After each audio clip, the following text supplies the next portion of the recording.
All right, welcome back to Pharmacist on Call. Your host, Dr. Sean Pruitt. Your doctors are busy, your pharmacists are busy. They don't have time.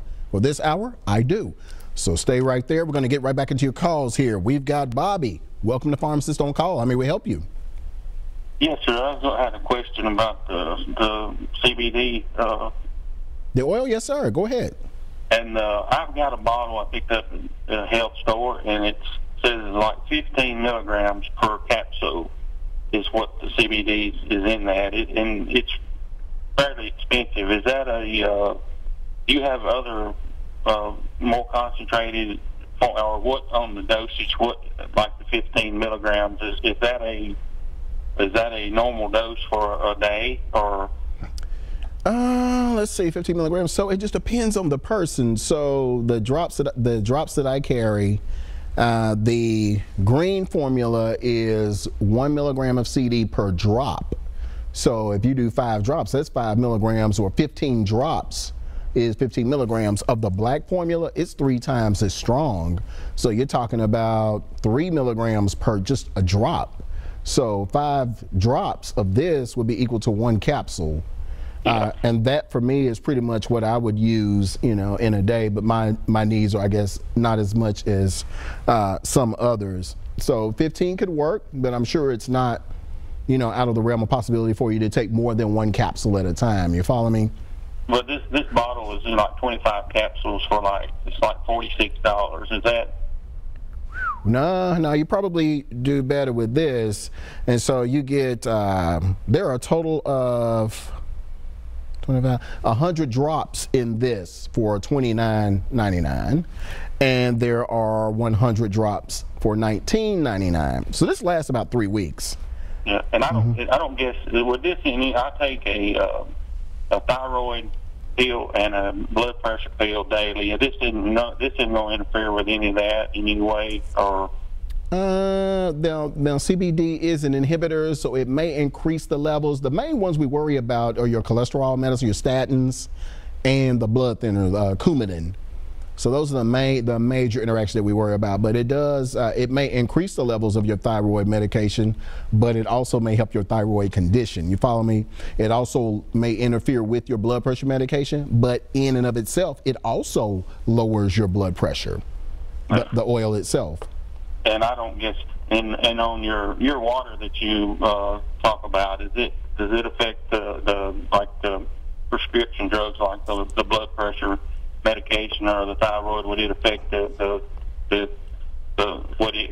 benefits from it in any way, or? Our good question. Our alkaline water will, because it is such a high pH that it's going to affect your ability to digest it like you normally would. So we recommend something called medicine water, which is a pH of 7. It's still a clean water. It's just not alkaline, but it allows you to fully get the full benefits of your medication without, you know, slowing down how well you can digest them. The 9.5, the alkaline water, will interfere with how quickly you absorb your medication, just because it is knocking down all that acid, which is why it helps reflux so well. So if you drink Kangen water, make sure that it is a pH of 7.0. All right. Well, I won't keep you any longer. That was some good information there that might help on what I needed to know. Okay. All right. And then the thing about some of the CBD oils, some of the brands are different, and you know, so some of these people are probably making it in their bathtubs or whatever. So you have to be careful about the brands and make sure you're buying them from reputable sources. At this point, we only deal with one vendor. I know who they are. It is Middle Tennessee grown, harvested, and processed. So I know these guys, so I can vouch for what they're doing. But yeah, you're going to get some variability between brands of CBD and pricing too. It sounds like maybe the oil might be a better deal for you. So if you're able to, just pop in with your capsules that you have there, and we'll take a look and compare apples to apples there. Yeah, that's what I thought I needed to do, because like I said, on the bottle, it says it's got calcium and magnesium that makes up part of it, and down fine print proprietary blend that's got GABA and. Okay, yeah. So that, yeah, I'm not feeling that so much.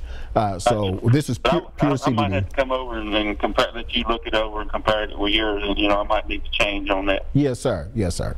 All right. Well, I thank you. Yes, sir. Thank you for your call. All righty, bye-bye. Linda, again, welcome to Pharmacist on Call. How may we help you? Hi, thank you. I'm calling about a Strace cream that I've been prescribed. Yes, I've been using it for a couple of years, but I've changed insurances, and so it's extremely expensive. It actually, if you pay full price for it, it's over $300 for a small tube of the cream. Yes, ma'am. And at the pharmacy where I go, they're able to get it down to about $125. But again, that's pretty expensive. And so I was just wondering if you know of any more natural alternatives or less expensive alternatives. There doesn't seem to be a generic of this particular cream at the moment. Now, are you using it in the vaginal area for the vaginal area, or just to balance your hormones, period? Yes. It's just for postmenopausal symptoms that prevent, it helps sex to be more comfortable and everything like that. So okay.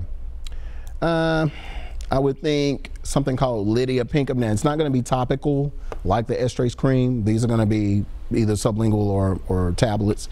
So let's look at Lydia Pinkham, which is a supplement I carry. It's a compound, actually. So it has black cohosh and probably about 8 other herbs that are used to balance your hormones pre and postmenopausal. Okay. And let's look at ashwagandha, which also balances the hormones. So if you're up, it brings you down. If you're down, it brings you up. Okay. And I would probably look at either one of those. And they would certainly be, they're both under $20. Okay, So, great. Yeah. All right, well, thank you. Yes, ma'am. Thank you for your call. Okay. All right. Let's see. Shirley, welcome to Pharmacist on Call. How may we help you? Yes, hi. I have a question concerning inflammation in my knees. I am just really tired of taking painkillers, and I wanted to know what I can get that's, I guess, natural for to help with inflammation. Okay.